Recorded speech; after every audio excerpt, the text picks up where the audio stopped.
నిజం చెప్తున్నా, మార్కెట్కు పోయి ఏం సామాన్ కొనాలన్నా భయమే అవుతుంది. ఏం తినాలన్నా గచ్చుమంటుంది. అంత డూప్లికేట్లే మోపైనాయి కాదుల్లా. కాదు, తినే వస్తువులను కూడా డూప్లికేట్ చేస్తే ఏందన్నట్టోలా పైసల కోసం మంది పానాలతోని ఆడుకునేటోళ్ళని ఏం చేయాలి? ఏం చేసినా పాపం లేదు. ఆగో చూడుర్రి, గా కేటుగాడు డూప్లికేట్ గాళ్ళు ఏ విగ్రహం పెట్టుకున్నారో. ఈ అన్న సబ్బులు పట్టుకున్నాడు, మైసూర్ శాండ్ సబ్బులు. కానీ ఇలా ఒకటే ఒరిజినల్ ఉన్నది, ఇంకోటి డూప్లికేట్ ఉన్నది. అరే ఆవంటే, కానీ రెండు సేమ్ సేమ్ లెక్క కొడుతున్నాయి కదా. మరేమనుకుంటారు డూప్లికేట్ గల టాలెంట్?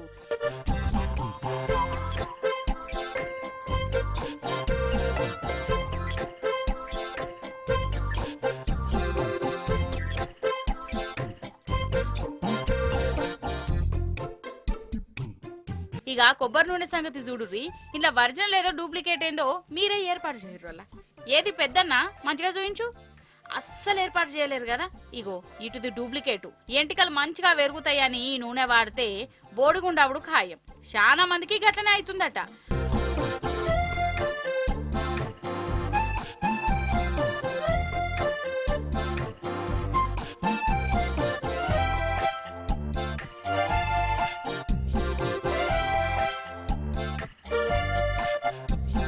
అయితే సూర్యాపేట జిల్లా హుజూర్ నగర్ లోనోలా ఒక ట్రాలీలా ఇగో ఇట్లా అగ్గోకే పారాషూట్ కొబ్బరి నూనె, సగం రేటుకే మైసూర్ సబ్బు, అద్దపావు రేటుకే సర్ఫ్ ప్యాకెట్, హోల్సేల్ రేట్లకే రిటైల్ అమ్మకం అని అమ్ముకుంటుండట. ఇక అగ్గో కత్తందంటే ఎవరికన్నా ఆశనే ఉంటది కదా. జనాలు ఎగబడి కొంటుర్రు. అయితే ఆన్నే వ్యాపారం చేసేటోళ్లకు ఇదేదో మాయనే ఉన్నదనిపించింది. అరే గంత తక్కువ రేటుకు వాళ్ళకి ఎట్లా పడ్డది అని చెకింగ్ చేస్తే ఏమున్నది, ఇగో ఇట్లా డూప్లికేట్ బండారం బయట పడ్డది. అయినా కంపెనీ పేరు మార్చిరు కావచ్చు. సబ్బు సబ్బేనాయే, సర్ఫ్ సర్ఫేనాయే, షాంపూ షాంపేనాయే అంటారా. అగో గీ అన్న సర్ఫ్ ప్యాకెట్ సింపి చూయిస్తున్నాడు, ఏమున్నదో చూడుర్రి.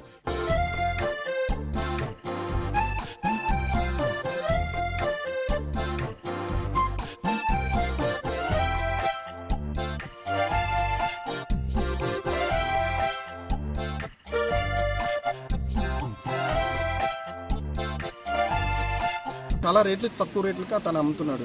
ఇవి ఏంటి అనే తీరా చెక్ చేసి ఇది ఎట్లా అమ్ముతున్నాడు, ఆయనకి ఎలా పాసిబిలిటీ అవుతుంది అనేది చూద్దామనే ఉద్దేశంతో ఆయన దగ్గర ఉన్న స్టాక్ మొత్తం మేము తీసి చూడటం జరిగింది. ఆ చూసే విధానంలో ఏంటంటే అతను పూర్తిగా కూడా డీ స్టాక్స్ తీసుకొచ్చాడు, అంటే డూప్లికేట్ స్టాక్స్ తీసుకొచ్చి మార్కెట్లో ఇవ్వడం చేస్తున్నాడు అనమాట. దీంట్లో అతను లేడు. ఫస్ట్లో వాళ్ళ పర్సన్ అమ్ముతుంటే ఇంకా ఆయన పిలిపించడం జరిగింది. అదే టైంలో ఆయన డైరెక్ట్గా అడిగితే ఆయన ఏం చెప్పాడంటే ఇది డూప్లికేట్ స్టాక్ అని, ఒరిజినల్ కావు డూప్లికేట్ స్టాక్ అని డైరెక్ట్గా ఆయన ఒప్పుకోవడం జరిగింది సార్. చూసిరా, బియ్యపు పిండి కలిపి ఇదే సర్పన అమ్ముతుండట. ఇక షాంపూలనేమో ఏదో రంగు నీళ్లు కలిపి బ్రాండెడ్ షాంపూ అని అంటగడుతురు. కొబ్బరి నూనె కథ కూడా కాదే. ఇక వీటిని మనం వాడితే ఉంటామానోళ్ళ. ఇక గిట్లా డూప్లికేట్ మాల్ అమ్ముతున్నోని పోలీసులకు, ఆఫీసర్లకు దొరకబట్టిచ్చిర్రు. కాదు, పైసలు కమాయించాలంటే ఈ డూప్లికేట్ దందాలు చేసేదేందోల్లా నాకు తెలియక అడుగుతా. మంది పానాలతోని ఆడుకునుడు కాకుంటే ఇంకేంటిది మరిది? మరి గిదే కష్టం, గిదే టాలెంటు. ఏదన్నా నియతిగా పని చేసే దాంట్లో పెడితే ఏమైతుందో. గిట్లా దొంగ పనులు చేసి మందిని ముంచుడెందుకు?